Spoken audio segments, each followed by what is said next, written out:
कहानी है अग्नि परीक्षा। उसके बारे में सुनकर धक्का तो लगा, किंतु आश्चर्य नहीं हुआ। कोसता रहा खुद को कि क्यों नहीं लिया गंभीरता से उसकी बातों को मैंने। बीता वक्त धीरे धीरे मन मस्तिष्क पर उभरने लगा था। लगभग 6 दशक से अधिक की पहचान थी उससे। पहली कक्षा से पढ़ते रहे थे साथ साथ। दावे से कह सकता हूँ कि उसके दांत साफ करने से लेकर रात को गर्म प्याला दूध पीने की आदत से परिचित था। उसकी सोच, उसके सपने, उसके मुख से निकलने वाला अगला शब्द तक बता सकता था मैं। पिछली कई मुलाकातों से ऐसा लगा, शायद मैं उसे उतना नहीं जानता था जितना सोचता था। हम दोनों ने एक कॉलेज से इंजीनियरिंग की। समय ने दोनों को न्यूयॉर्क में लपटका। धीरे धीरे मकान भी दोनों ने न्यूयॉर्क के क्वींस इलाके में ले लिए। रिटायर होने के बाद धनजी 10-12 मील दूर लॉन्ग आइलैंड के इलाके में चला गया। तब से कुछ आयु की सीमाओं और कुछ फासले के कारण हमारा मिलना जुलना कम होता गया। पिछले 2 वर्षों में जब भी वह मुझसे मिला, उसमें पहले जैसी ऊर्जा न थी। चेहरा उसका बुझा बुझा, बासे सलाद के पत्तों की तरह। उसकी आंखों में जगमगाते दिए के स्थान पर बिन तेल के बुझती बाती सी दिखाई दी, जैसे जीने की ललक ही खो दी हो। उसे जतलाने की हिम्मत नहीं पड़ी, किंतु मैं बहुत चिंतित था। एक दिन मैंने उसके यहाँ अचानक जा धमकने की सोची। घंटी बजाई। दरवाजा पूरा खोलने से पहले ही उसने दरवाजा मेरे मुंह पर दे मारा। मैंने अड़ंगी डालते कहा, अरे यार, क्या बदतमीजी है। रिवर्स गियर में जा रहे हो क्या? लोग तो अंदर बुलाते हैं, गले मिलकर स्वागत करते हैं, चाय पानी पिलाते हैं, और तुम एकदम विपरीत। सठिया या मेरे की बन गए लगते हो। अपना चेकअप करवाओ, ये लक्षण ठीक नहीं। देख, अभी शिकायत करता हूँ। इतना कहकर मैं भाभी भाभी चिल्लाने लगा। क्यों बेकार में चिल्ला रहा है? तेरी भाभी घर पर नहीं है। चलो मजाक छोड़ता हूँ, यह बताओ, हवाइयाँ क्यों उड़ी हैं? चेहरा देखा है आईने में? ऐसे दिखते हो जैसे अभी अभी तुमने कोई डरावना सपना देख लिया हो। तुम्हारा ऐसा व्यवहार समझ से बाहर है। बस यार, शर्मिंदा मत करो, ठीक है? उगल डालो जल्दी से जो मन में है, वरना बदहजमी हो जाएगी। कोई बात हो तो बताऊं।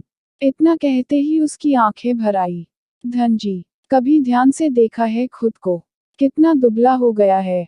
दुबला नहीं, कमजोर कहो, कमजोर। कमजोर हो गया हूँ यार। कमजोर तो तू कभी नहीं था, अब हो गया हूँ। काय गीदड़ बन गया हूँ। किसी चक्कर वक्कर में तो नहीं पड़ गया? मैंने मजाक में कहा। दिमाग तो ठीक है तेरा, तू भी वही धुन गुनगुनाने लगा। आजकल तो यह हाल है। झूठ और सच की परिभाषाएं बदल चुकी है। अज्ञानी ज्ञान सिखा रहा है, कौवा राग सुना रहा है, झूठों का बोलबाला है, कुकर्म खुद करते हैं, उंगली शरीफों पर उठाते हैं। तू तो जानता है, मेरा जमीर, मेरे कर्तव्य, मेरे उसूल कितने प्रिय हैं मुझे। इतना कहते ही उसके चेहरे पर उदासी छा गई। हाँ, अगर ऐसी बात है तो चल, कहीं बाहर चलकर बात करते हैं। धनजी ने पत्नी के नाम एक नोट लिखा, चाबी जेब में डाली और दोनों बाहर चल पड़े। सर्दी का मौसम शुरू हो चुका था। न्यूयॉर्क की सड़कों पर कहीं कहीं बर्फ के टुकड़े दिखाई दे रहे थे। सर्द हवाएं चल रही थीं। दोनों कॉफी हाउस में जाकर बैठ गए और 2 कॉफी मंगवाई। धनजी, अब बताओ तुमने दरवाजा क्यों बंद किया? हीरा मानिया, बात ही कुछ ऐसी है। न तो तुम्हें समझा सकूंगा और न ही तुम समझ पाओगे। तुम्हारे आने से पहले वह आई थी। उसकी झलक पाते ही बर्फ सा जम गया था मैं। बस दे मारा दरवाजा उसके मुंह पर। ऐसी बेरुखी, इतनी बदतमीजी, क्योंकि यह मेरी सोच से भी बाहर है। शर्मिंदा हूँ अपनी इस हरकत पर। कभी माफ नहीं कर सकूंगा स्वयं को। छी छी छी, नफरत हो रही है खुद से। सोचता हूँ अगर मैं उसकी जगह होता तो मुझे कैसा लगता। उस क्षण बुद्धि इतनी भ्रष्ट हो गई थी कि पूछा तक नहीं कि क्या काम है, क्या चाहिए, क्यों आई हो सकता है पत्नी से कोई जरूरी काम हो। जीवन के इस पड़ाव में इतनी गुस्ताखी। क्या उम्र के साथ साथ नादानियां भी बढ़ती जाती हैं? सोच की शक्ति कम हो जाती है क्या? यह दोष बुढ़ापे पर भी नहीं मर सकता। शेष इंद्रियां तो सही सलामत है। शायद भीरू हो गया हूँ, चूहा बन गया हूँ। बदतमीजी एक नहीं, 2 बार हुई थी। 2 मिनट बाद वह फिर अपनी सहेली को साथ लेकर आई। हाथ में कुछ किताबें थीं। लगता था सहेली कार में बैठी थी। मैंने फिर वही किया। दरवाजा पूरा खोलने से पहले ही उसके मुंह पर दे मारा। बचपन से सीखा है अतिथियों का सम्मान करना। अभी बड़बड़ा ही रहा था कि फिर घंटी बजी। मैं दरवाजे तक गया। दुविधा में था, हाथ कुंडी तक गया। दरवाजा खोलते ही बंद करने ही वाला था कि तुमने अड़ंगी डाल दी। यार यह वह ही करता रहेगा या कुछ बताएगा भी कि यह वह है क्या? छोड़ यार, बेवजह किसी औरत का नाम लेना मैं ठीक नहीं समझता। जब हम क्वींस छोड़कर लॉन्ग आइलैंड में आए, सभी पड़ोसियों ने धीरे धीरे कुकीज आदि से अपना अपना परिचय दिया। उनमें एक पड़ोसन वह भी थी। थोड़े ही समय में उसका सरल निश्चल व्यवहार देखकर तुम्हारी भाभी की उससे दोस्ती हो गई। उन पति पत्नी का हमारे यहाँ आना जाना शुरू हो गया। निराली से यह बर्दाश्त नहीं हुआ। यह निराली कौन है? दरअसल तुम्हारी भाभी की बचपन की सहेली है। उसी के कारण हम लॉन्ग आइलैंड आए थे। जिसका बूटा सा कद, कसरत करने वाले गेंद की गोलाई सा शरीर और अल्पबुद्धि एवं उद्देश्य, सबके ध्यान का केंद्र बने रहना, जैसे सोने पे सुहागा। रानी मधुमक्खी निराली कैसे बर्दाश्त कर सकती थी अपने राज्य क्षेत्र में किसी और का आगमन? उसे अपने क्षेत्र में खतरा लगने लगा। उसने तुम्हारी भाभी के मस्तिष्क में शंकारूपी विष के डंक मारने शुरू कर दिए। वह विष इतना फैला कि नासूर बन गया। धनजी, 1 मिनट, फोन आ रहा है, कहकर मैं फोन सुनने लगा। हाँ बोलो मेम साहब। जी कहाँ रह गए? शाम को विशाल साहब के पास जाना है। ठीक है, तुम तैयार रहना, मैं 1 घंटे में पहुंच जाऊंगा, कहकर मैं फिर से मित्र से मुखातिब हुआ। धनजी जाना पड़ेगा, हाईकमान का आदेश हुआ है। यह मोबाइल फोन भी जासूस से कम नहीं। सुनो, भाभी से जिक्र मत करना। तुम्हें तो पता है, औरतें ही सदा हमदर्दी का पात्र बनती हैं। हर तरफ औरतों की ताड़नाओं, अत्याचारों के चर्चे होते रहते हैं। ऐसी बात नहीं कि पुरुष औरतों के अत्याचारों के शिकार नहीं होते। जबान के खंजर पड़ते रहते हैं उन पर और वे चुप्पी साधे हृदय की व्यथा लिए अंधेरों में विलीन हो जाते हैं। न ही कोई उन्हें सुनता है और न ही विश्वास करता है। धनजी चिंता मत करो, समय के साथ सब ठीक हो जाएगा। स्थिति को सुधारने की कोशिश करते रहो। चलता हूँ, जल्दी मिलेंगे। हीरा मानिया से मिलकर धनजी का मन थोड़ा हल्का हुआ। घर की दहलीज पार करते ही धनजी की पत्नी ने प्रश्नों की बौछार कर दी। कहाँ गए थे? बोलते क्यों नहीं? उसी से मिलने गए होगे। शर्म नहीं आती इस उम्र में? पता नहीं क्या जादू कर दिया है उस नामुराद कलमुही ने। देखो वैशाली, तुम चाहती हो तो मैं फिर बाहर चला जाता हूँ। तुम्हें जो कहना है कहो। किसी और को बीच में घसीटने की कोई आवश्यकता नहीं। इतना कहकर मैं अपने कमरे में चला गया। हीरा मानिया से मिले केवल 3 दिन ही हुए थे। धनजी का मन हीरा से बातें करने को बेचैन था। उसने हीरा को फोन किया। वह घर पर नहीं था। धनजी ने संदेश छोड़ दिया। शाम को फोन की घंटी बजी। हाँ बोलो हीरा। धनजी कल क्या कर रहे हो? चलना है कहीं? कल नहीं, परसों ठीक रहेगा। तुम्हारी भाभी कहीं बाहर जाने वाली है। ठीक है, परसों जैक्सन हाइट में। वह प्रिया वाला डोसे बहुत अच्छे बनाता है। वहीं मिलेंगे 12 बजे। डोसा खाते खाते हीरा ने पूछा। धनजी, घर पर हालात कुछ सुधरे या नहीं? नहीं यार, क्या बताऊं। तुम्हारी भाभी को शंका का घुन लग गया है। उसकी सोच अपाहिज हो गई है जो मेरे घर को बर्बाद करके ही रहेगी। निराली अपना काम करती जा रही है। लगभग 5 दशक दिए हैं इस घर और पत्नी को। शिकायत का कभी अवसर नहीं दिया। अब वही घर जेल लगता है, जहां अब सांस भी आजादी से नहीं ले सकता। अपनी इच्छानुसार वस्तु यहाँ से वहां नहीं टिका सकता। किसी से खुलकर बात नहीं कर सकता। जहां वर्षों की वफादारी पर विश्वास न करके खोखले, ओछे लोगों की बातें पत्थर की लकीर मानी जाती हैं। अब तो उनकी ताड़ना के दायरे केवल हम दोनों के बीच ही नहीं रहे, बल्कि सामाजिक स्थलों में, परिचित लोगों के बीच हमें लताड़ना उनका मनोरंजन बन गया है। अब तुम ही बताओ, क्या साझेदारी इसे कहते हैं? क्या यही सुखी जीवन है? हीरा, तुम भी तो शादीशुदा हो।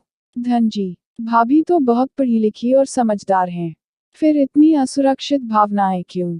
हाँ, सो तो है, किंतु सोच सिमट गई है। क्या फायदा ऐसी पढ़ाई का, जिसकी रोशनी में जीवन का रास्ता साफ साफ नजर आने के बावजूद आदमी उस पर चल न सके। घूम फिर कर शक की आग में खुद और दूसरों को भस्म करने की ठान ले।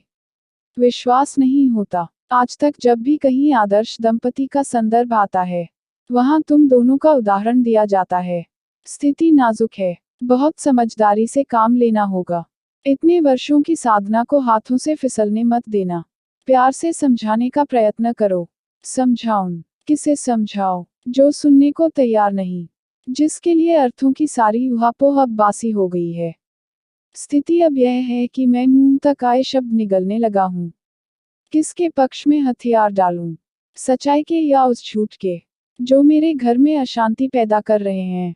सखी निराली का तो यह हाल है। अंगूर नहीं मिले तो खट्टे हैं। निराली की उकसाने की खुराकें तुम्हारी भाभी के चित्र पर पत्थर की लकीरें बन गई है, जैसे परमानेंट मार्कर से लिखी हूं। निराली की बातों को लेकर उनके मन और मस्तिष्क को कुंठा की धुंध घेरने लगती है। उसी धुंध में झूठ का पल्ला भारी हो जाता है और सच दब जाता है। तुम तो जानते हो, झूठ से हमें कोई हमदर्दी नहीं। परेशान तो भाभी भी होंगी। पूछो उनसे कि ऐसा उन्होंने क्या देखा, या तुमने क्या किया। हर पल तो उन्हीं के पास बैठे रहते हो। जरूर होती होगी, कुछ देखा हो तो बताएं। कभी कभी तो अचानक उसके भीतर तूफानी तूफान करवटें ले बैठता है। तब वह जहान भर का अनाप शनाप बोलने लगती है। कहीं का सिर, कहीं का धड़, मंगढ़ंत किससे लोग बातें करते हैं। तुम्हारी छवि खराब होती है, वगैरह वगैरह। बस मुंह खोलते ही चुपते कटाक्ष, काल्पनिक गंभीर इल्जाम मुझ पर थोपने आरंभ कर देती है।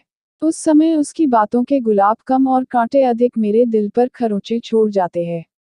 मैं एक बार फिर चुप्पी साध लेता हूँ। फिर कभी पास आकर बैठ जाती है, कभी आधी रात को मेरे कमरे में आकर पूछती है, आपने बात करना क्यों छोड़ दिया? मुझे अच्छा तो नहीं लगता, पर बात भी क्या करूं? उन्हें मेरे शब्दों की अपेक्षा ही कहाँ है। 1000 बार कह चुका हूं, वैशाली, तुम्हारे सिवा कभी किसी को नहीं चाहा। मैं रिश्तों की अहमियत जानता हूं। पूरा जीवन तुम्हें दिया है, अब बचा ही क्या है मेरे पास। कहती है, झूठ बोलते हो, अब तो वही है तुम्हारी सब कुछ। बदनाम कर देगी तुम्हें, इस्तेमाल करके छोड़ देगी तुम्हें। तुम नहीं जानते, आदमखोर है आदमखोर। उस दिन मैंने भी कह दिया। वैशाली, यह सब कुछ कहने की आवश्यकता नहीं। कैनवास तुम्हारे पास है, रंग तुम्हारे दिमाग में, जैसी चाहो तस्वीर बना लो। मैं गुस्से से बड़बड़ाता बाहर चला गया। हीरा तुम ही बताओ, 70 से ऊपर आयु हो गई है, वैसे भी वर्षों से अलग अलग कमरों में बिस्तर है। क्या शोभा देती हैं ऐसी बातें। इस उम्र में अश्लील वाहियात तोहमतें सहता हूँ। मेरी पत्नी होते हुए क्या वह नहीं जानती मेरी क्षमता। ऐसी घिनौनी बातें मुझे अंधेरी सुरंग में धकेल देती हैं। यार स्थिति गंभीर है। तुम दोनों कहीं छुट्टियों पर क्यों नहीं चले जाते? बच्चों के पास चले जाओ, इस वातावरण से दूर। सभी उपाय आजमा चुका हूँ, मेरे साथ कहीं चलने को तैयार ही नहीं होती। जबरदस्ती तो कर नहीं सकता। एक आत्मनिर्भर स्वतंत्र अमेरिकी भारतीय नारी है, कुछ पूछते ही बौखला सी जाती है। मेरी हर बात, हर हाव भाव, मेरे हर काम में मुझे अपमानित करने के लक्षण ढूंढती रहती है। आजकल तो यह अपने गुप्त समाचार विभाग की बिल्लियों के बहुत गुणगान करती रहती है। वह भूल जाती है कि मैं एक लंबे काल से उसके दुख सुख का साथी, जिसे मक्कार, झूठा, बेईमान, बदमाश, चोर, निर्लज्ज घोषित कर दिया गया है। जैसे जैसे उसके कटाक्ष लंबे होते जाते हैं, मेरे दुख बढ़ते जाते हैं। रही बात बच्चों की, तुम ही बताओ, भारतीय अमेरिकी बहुओं के घर भला कितने दिन जाकर रहा जा सकता है? धन जी, मुझे तुम्हारी चिंता होने लगी है। बस यही कह सकता हूँ कि वार्तालाप का रास्ता खुला रहना जरूरी है। हीरा, कोशिश तो बहुत करता हूँ, पर जब परिचित लोगों के सामने मेरी धज्जियां उड़ाई जाती हैं, लांछन लगाए जाते हैं, तब मैं बौखला जाता हूँ। बोलता हूँ तो मुसीबत, नहीं बोलता तो मुसीबत। इस उम्र में इतना तोड़ डालेगी, वजूद इतना चकनाचूर कर डालेगी, कभी सोचा न था। जब स्थिति की जटिलता बेकाबू होने लगती है, मैं उठकर बाहर चला जाता हूँ या किताबों को उथल पुथल करने लगता हूँ। तब दोनों अपने अपने कोकून में बंद रहने लगते हैं, मानो एक दूसरे को रखकर भूल गए हों। साथ ही तो रह जाता है केवल। दिन बड़ी मुश्किल से गुजरते हैं, जैसे छाती पर कोई पत्थर रखा हो। और रातें जैसे कभी न होने वाली सुबह। कामना करता हूँ, इससे अच्छा तो बाहर सड़क पर किसी खूंटी पर टंगा होता। थोड़ा जीवित, थोड़ा मृत। फिर सोचता हूँ कहीं दूर भाग जाऊं जहां कम से कम ये लंबे दिन रात कलेजे पर अपना वजन महसूस करते तो नहीं गुजरेंगे। पूरे घर की हवा में उदासी छितरी रहती है। तब एहसास होता है, शायद यह उदासी मेरे मरते दम तक हवा में ही ठहरी रहेगी। तू भली प्रकार से जानता है कि मेरे भीतर एक कैदखाना है। कैसे भाग सकता हूँ यथार्थ से? रही बात से बात कायम रखने की, जरूरत उसकी है, मात्र उसकी। इन लंबे लंबे दिनों और काली रातों के अटूट मौन में आवाज बनाए रखने की गरज भी उसकी है, मात्र उसकी। मेरी भावनाओं को कुचलकर चिथड़े चिथड़े कर दिए हैं उसने। गरीब हो गया हूँ भावनाओं से। सरकते पिटते रहते हैं मेरे शब्द, बेअसर, सपाट। तुम्हारी भाभी की चेतना सुनती नहीं, मस्तिष्क सोखता नहीं। हीरा मानिया ने घड़ी देखते हुए कहा, धनजी, बहुत देर हो गई है। मौसम भी खराब होता जा रहा है। अब चलते हैं, जल्दी ही मिलेंगे। धनजी आज सब कुछ उगलने को तैयार था। धनजी की बातें सुनकर हीरा का मन भारी हो गया। उसे इस समस्या का कोई हल दिखाई नहीं दे रहा था कि वह कैसे धनजी की सहायता करे। धनजी को लगा जैसे कोई तो है जो उसे समझता है। फोन की प्रतीक्षा करते करते धनजी ने 4 दिन बाद हीरा को फोन किया। हेलो हीरा, कैसे हो? ठीक हूँ, और तुम? कुछ ही देर में धनजी हीरा के द्वार पर था। धनजी, आज तुम मेरे यहाँ आ जाओ। तुम्हारी भाभी अपने भाई के यहाँ गई है। चाय बनाओ। आता हूँ। अंदर आओ धनजी, बैठो। आज मैं तुम्हें अपने इलेक्ट्रॉनिक खिलौने दिखाता हूँ। यह है मेरा आईपॉड और यह भी, इसमें अलग अलग खेल है। 4 लोग एक साथ खेल सकते हैं। जब कुछ करने को नहीं मिलता, हम बूढ़ा बूढ़ी खेलते रहते हैं। या फिर ताश। चलो एक गेम तुम्हारे साथ हो जाए। ध्यान भी दूसरी ओर जाएगा और समय का भी सदुपयोग हो जाएगा। नहीं यार, यह मुमकिन नहीं। मुझे समय व्यतीत करने की कोई समस्या नहीं। चलो, अगली पिछली बातें करते हैं। धनजी, अभी तक मैं यह समझ नहीं पाया कि तुम इतना कुछ अकेले क्यों सहते रहे। एक बार जिक्र तो किया होता। चाहता तो था, किंतु कब एक शून्य मेरे चारों ओर भरता गया, पता ही नहीं चला। कोई ऐसा दिखाई भी नहीं दिया जिससे ऐसी व्यक्तिगत बात कर सकता, जो मेरे भयावह शून्य को समझता और मेरी बर्बादी की कहानी पर विश्वास करता। 2 बार आत्महत्या का प्रयत्न भी किया। मुझे लगा, मुक्ति का रास्ता यही है, जानते हुए भी कि सब अलग अलग अपनी अपनी सूली पर चढ़ते हैं। कोई किसी के काम नहीं आता, किसी का दुख नहीं बांटता, केवल मुंह हिला देते हैं या तमाशा देखते हैं। धनजी, मेरी तो सोच भी जवाब दे चुकी है। तुम किसी करीब के रिश्तेदार से बात करके तो देखो या काउंसलिंग की मदद लेकर देखो। घर के वातावरण को सामान्य रखने का प्रयत्न करो, शायद कोई परिवर्तन आ जाए। हीरा, यह भी सुन लो, एक दिन घर पर बहुत मेहमान आने वाले थे। सुबह से तुम्हारी भाभी अपने विरोधी भावों की धूप छांव में अपना कर्तव्य निभाती रही। दिन अच्छी तरह से बीता। शाम की चाय के समय किसी ने पूछ लिया कि तुम्हारी उस सहेली का क्या हाल है। उस शब्द सुनते ही मेरी पत्नी की उनींदी सी सुस्ती एकदम तन गई। उसका कभी न रुकने वाला राग शुरू हो गया। सभी मेहमानों के सामने उसने मुझ पर अनेक लांछन लगाकर मेरे चरित्र की धज्जियां उड़ा दी। एक ही झटके में मुझे घर छोड़ने को कहा। सामने बैठे मेरी जिह्वा तालू से चिपकने लगी। एक मौन जमने लगा। मैं चुप, सब चुप। खामोशी का एक पहाड़ और भीतर की उदासी मुझे चुभने लगी। मुझे लगा, शायद यह मौन सदा के लिए हमारे साथ बैठ जाएगा। मैंने गहरी पीड़ित सांसें ली। रुदन की अतिशयता से मेरा शरीर कांपने लगा। मैं पसीने से तर हो गया। मेरे सीने में एक बेचैनी सी घर कर गई। अपनी खुददारी को इतना घायल कभी नहीं पाया। उसकी बातों से ऐसा लगा, मानो अपराधबोध की छोटी सी सुई मन के अथाह सागर में डाल दी गई हो, जो तल में बैठकर अपना काम करने लगी। उसने भीतर से मुझे अस्थिर कर दिया। वह लगातार कहर ढाती शब्दावली का बोझ डालती रही। मैं अपने ही घर में कटघरे में खड़ा रहा, जिसका प्रभाव मेरे रोजमर्रा के जीवन पर पड़ने लगा।